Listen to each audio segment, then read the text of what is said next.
Sesungguhnya, sebuah perjalanan akan mengungkapkan kualitas seorang kawan, sehati atau hanya sekedar perjalanan.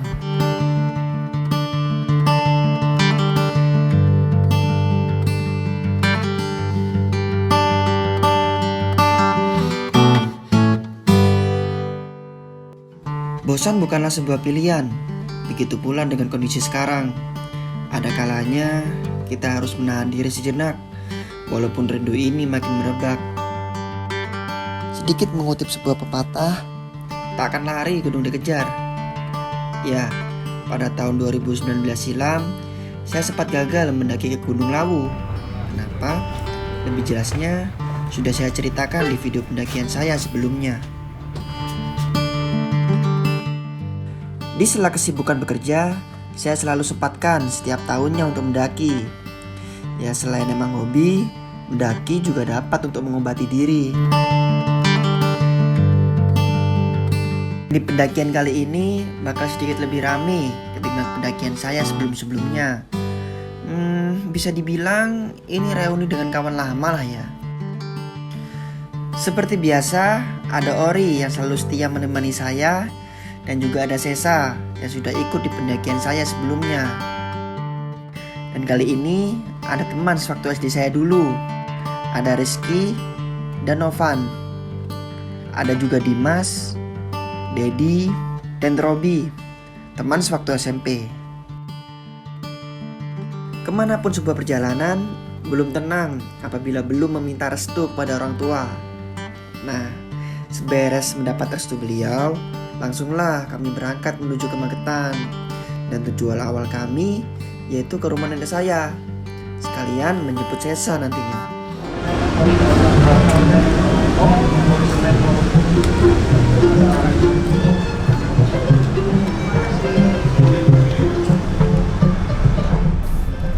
Ketika sudah sampai di Madiun, perut kami mulai lapar. Mampirlah ke salah satu warung makan di sekitar alun-alun kota Madiun. Sekalianlah mencoba kuliner makanan khas kota Madiun, yaitu nasi pecel.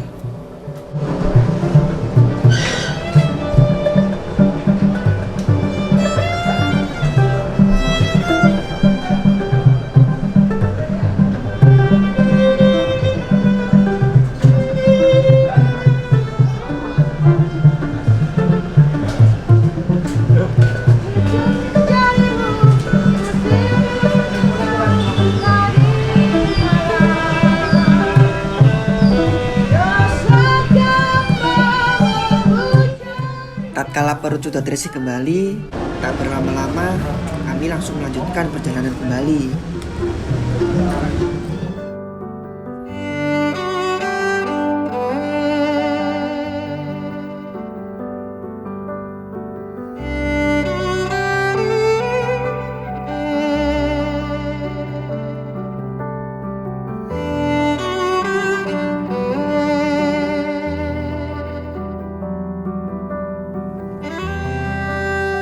Setiba di rumah nenek, saya langsung menghampiri beliau. Oh, rasa senang campur haru pun saling bertemu.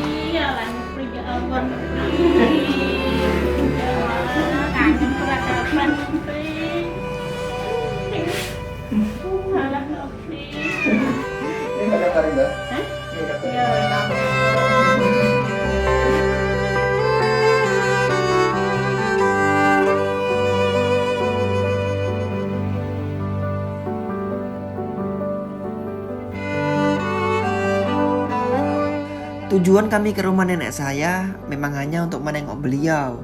Jadi kami tak berlama-lama di sini. Ya, semoga saja nenek saya tetap sehat selalu dan bisa kembali bertemu di lain kesempatan waktu.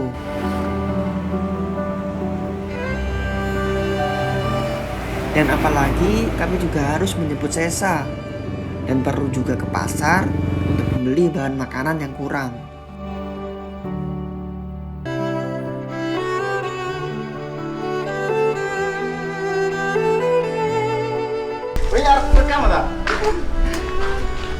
Salaman sih, ini salaman ya. Iya.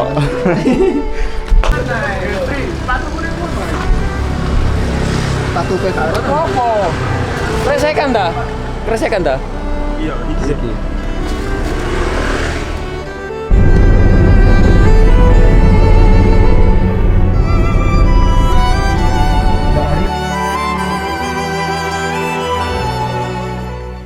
Tak terasa perjalanan darat, hari mulai gelap.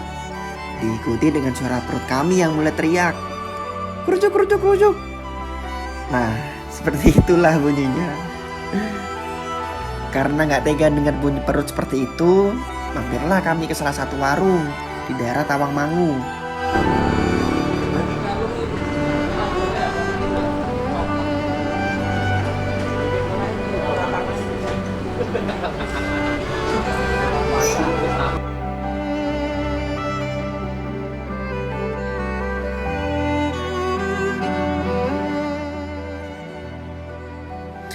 Selepas makan, kami melanjutkanlah perjalanan kembali.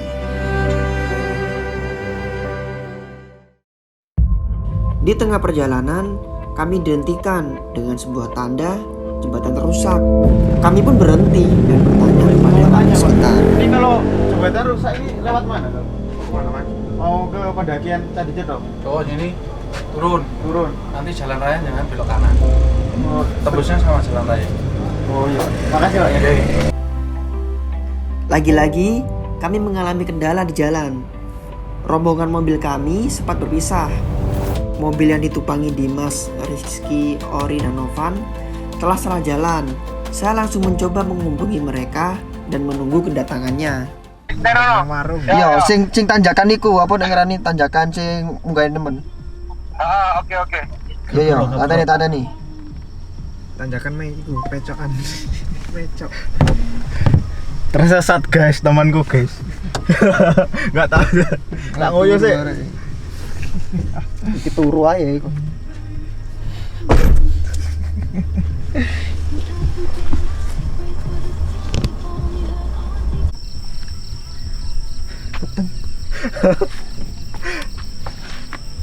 Capek guys. Sedang menunggu.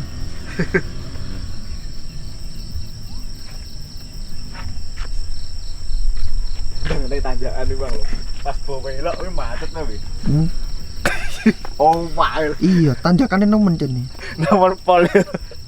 Kayak beloknya nemen ya kan. Tapi cok guyu seolah-olah lah. Iya gak apa. Profesional lah. Cok guyu ya, Pak Bu. Kamera iki.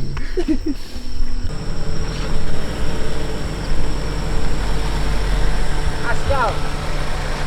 Ngapain lu Ngapain lu anak Jakarta? Ngapain lu Ya apa ke Bang, ya apa? Jadi gini ceritanya. Dadah. Wes ayo. Wes ya. Lanjut ya. Ayo lanjut. Oke. Minimnya pencahayaan dan jalanan yang gelap menjadi faktor utama kami sempat salah jalan. Belum lagi belokan tajam dan juga curam membuat kami harus ekstra hati-hati dalam berkendara. Jam 9 malam lewat 10 menit, alhamdulillah kami tiba juga di base camp Janjiceto dengan selamat. Di base camp Janjiceto sudah tersedia tempat tidur yang lumayan luas, dapat dimanfaatkan bagi para pendaki yang ingin beristirahat ataupun juga bermalam.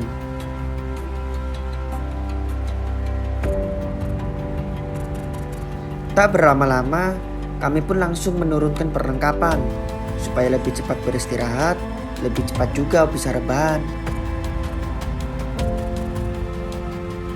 Setelah sudah mendapat posisi rebahannya masing-masing, karena kelelahan, tanpa sadar, dengan sendirinya kami pun terlelap.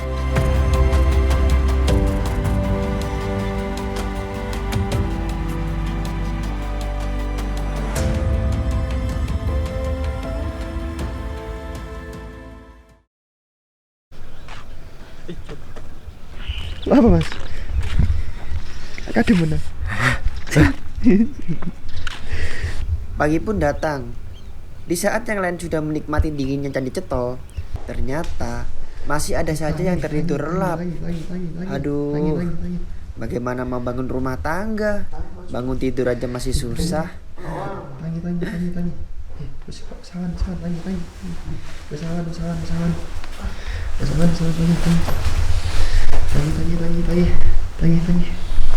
Nak warung. Oh, enggak mau buka warung, buka lagi.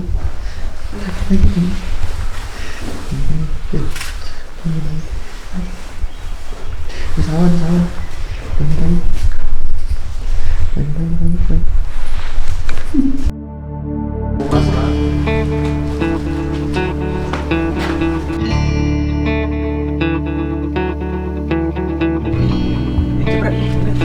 Jadi tanah tinggi sih.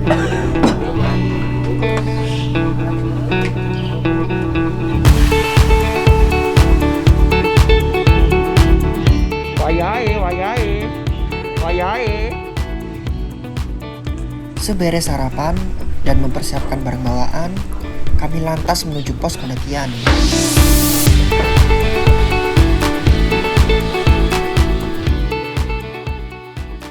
Jangan yang perlu diperhatikan, jangan mendirikan tenda di dalam shelter, jangan membuat perapian, sama sampahnya dimohon buat turun lagi. Siap katanya bisa.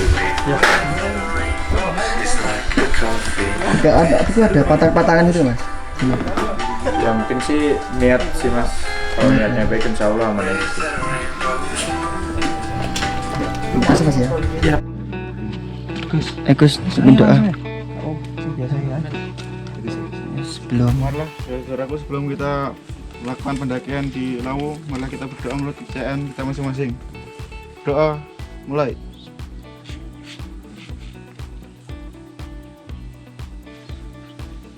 Doa, selesai. Gini kan. Apa nih? Ori, itu kan. Ya, apa ya? Ori masih adakah? Masih ada. Ori jaya. Ori masih Ya, begitulah kami. Nggak ada yang bener lah. Oke, terima kasih. Terima kasih ya. Semoga selamat sampai tujuan. Waktu menunjukkan pukul 9 ketika kami melewati Gapura selamat mendaki. Menuju pos 1, trek masih terbilang cukup mudah. Ada beberapa situs-situs peninggalan sepanjang jalur pendakian. Salah satunya yaitu ada Candi Ketek, yang dalam bahasa Jawa, ketek memiliki arti yaitu monyet. Lalu ada juga Partiketan Septoresi, di mana tempat ini dulunya merupakan pemandian suci yang digunakan oleh tokoh-tokoh istana pada zaman kerajaan. Walaupun trek terbilang cukup mudah, kami masih sering kelelahan, apalagi kondisi fisik kami yang jarang sekali berolahraga. Alhasil, kami sering berhenti di jalur pendakian. Guys, ayo, jadi semua ada.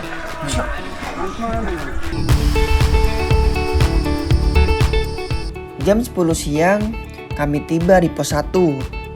Sudah sekitar 1 jam kami berjalan. Karena perjalanan masih panjang, kami tak berlama-lama beristirahat dan harus kembali melanjutkan pendakian.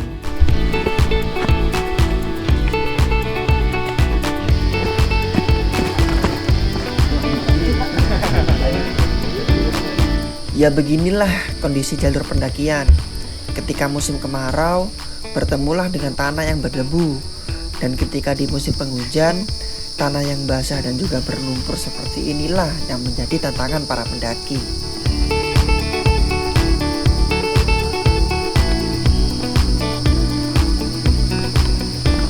Jam di tangan menunjukkan pukul 11 lewat 10 menit setibanya kami di pos 2. Lagi-lagi kami cuma sejenak menyindirkan badan karena target kami harus tiba di pos 5 atau di bulak peperangan sebelum gelap, tempat di mana kami akan ngecamp.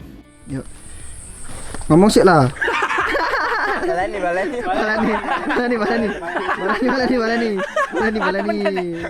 Yuk.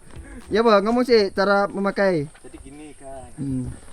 Tata cara memakai carrier di gunung. Lihat. Step by step. Step by step. Cuman, wenteng ke suyo. Wenteng. Gila apa? Gila.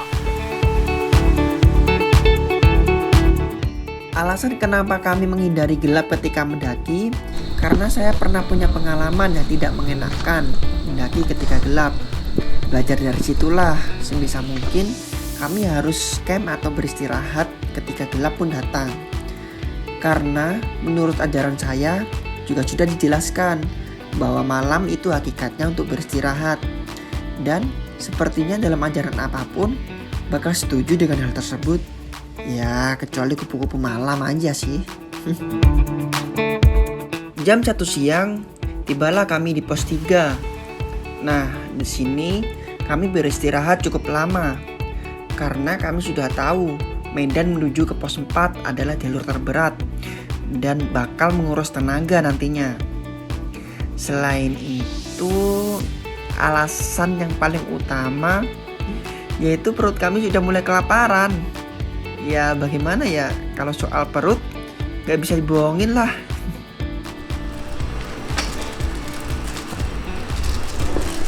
Sing masak pancet, sesa, ori. Ayo padahal sing melok pertama.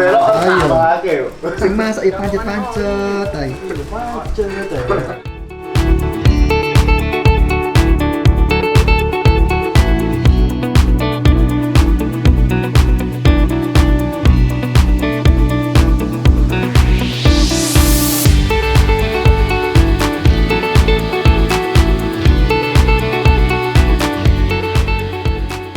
Setelah dirasa cukup istirahatnya dan perut juga sudah terisi kembali, kami melanjutkanlah pendakian.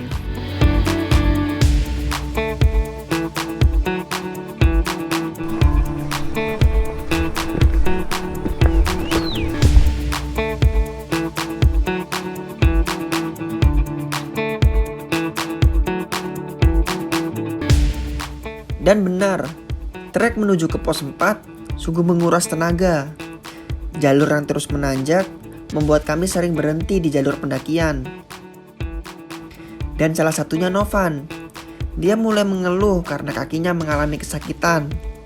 Tetapi ketika ditanya, dia selalu berusaha untuk tetap tegar. Sikilmu loro kan? Hah? Sikilmu loro ta?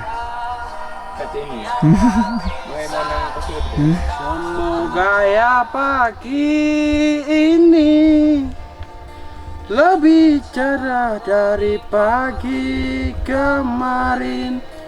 Mungkin bisa bangun lebih dini untuk bergegas siapkan diri.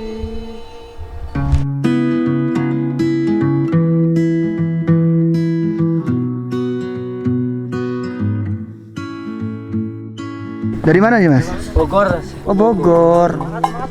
Siap. Semangat. Pos 4 masih jauh Mas? Pos 4 Di depan kok. depan dekat Mas ya. Jadi Mas. Terlepas dari beneran jauh atau dekat, jawaban pendaki yang turun itu terkadang ngeselin. Ketika ditanya, masih jauh nggak?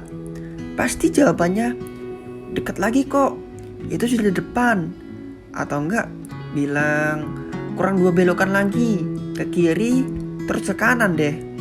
Atau enggak yang paling parah ini, masih jauh nggak?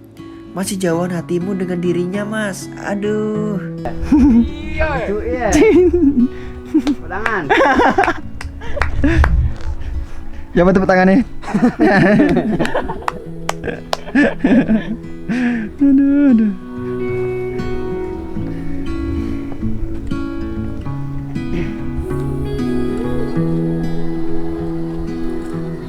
Kami pun tiba di pos 4 pada pukul 3:30. Berima ya.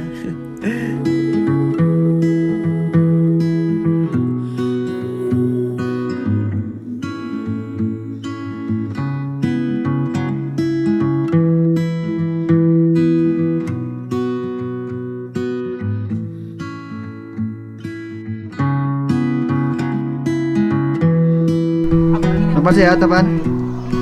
Mantap. Lah ya, kudune dipoto ya. Seolah-olah kayak edit kene ya. Betul juga. Betul ngerasain ya, kamu tuh putus rata. Ayo mana guyu? Apa-apa guyu? Ah, kaisok ya, kaisok. Duh, jorok. Apa-apa guyu? Kaisok Isan. Gak iso. Kaisok. 2 kali ra iso, dipaksa. Gak iso.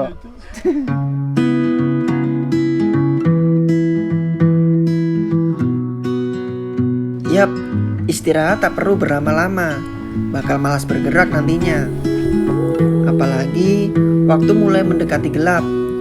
Jadi sesegera mungkin kami harus tiba di pos 5 secepatnya. Nyantol. Nyantol. Mending sepeda motor. Ya masih mau sih.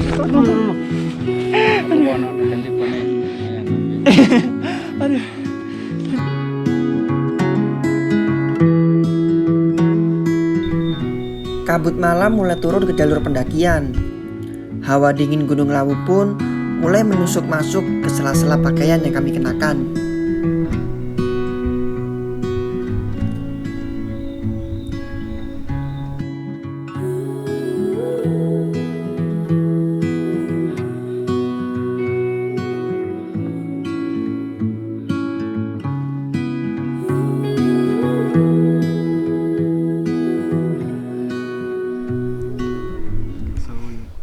Kabut ini apa ya?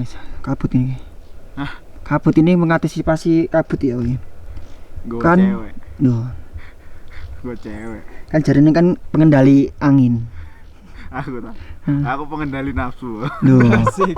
Ngono ya. Lak poso pengendali nafsu. Nah. Astagfirullah. Sesungguhnya. Ayo Gus, drama. Sesungguhnya. Sesungguhnya aku lali lagu nih. Apa lagu nih? Sesungguhnya Masuk. aku tak rela. Weh, udah cocok masuk Racing Star.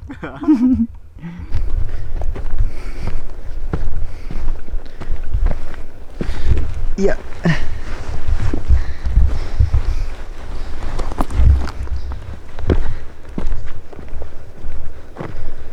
Savana.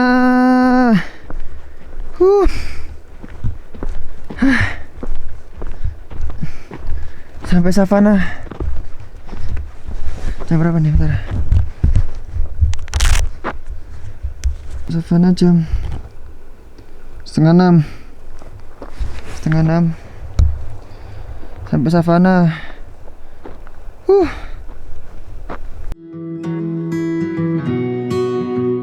Bertepatan sinar matahari yang telah benar-benar hilang dari sisi lain bukit, tibalah kami di pos 5. Alhamdulillah, kami pun langsung berbagi tugas. Ada yang memasang tenda, ada juga yang memasak.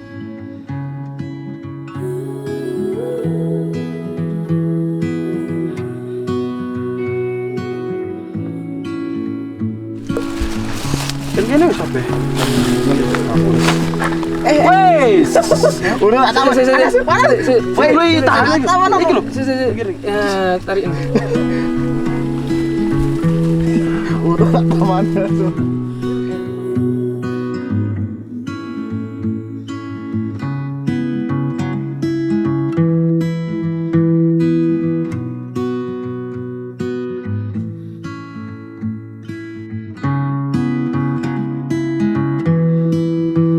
Setelah makan malam usai, kami pun mulai tertidur dengan sendirinya.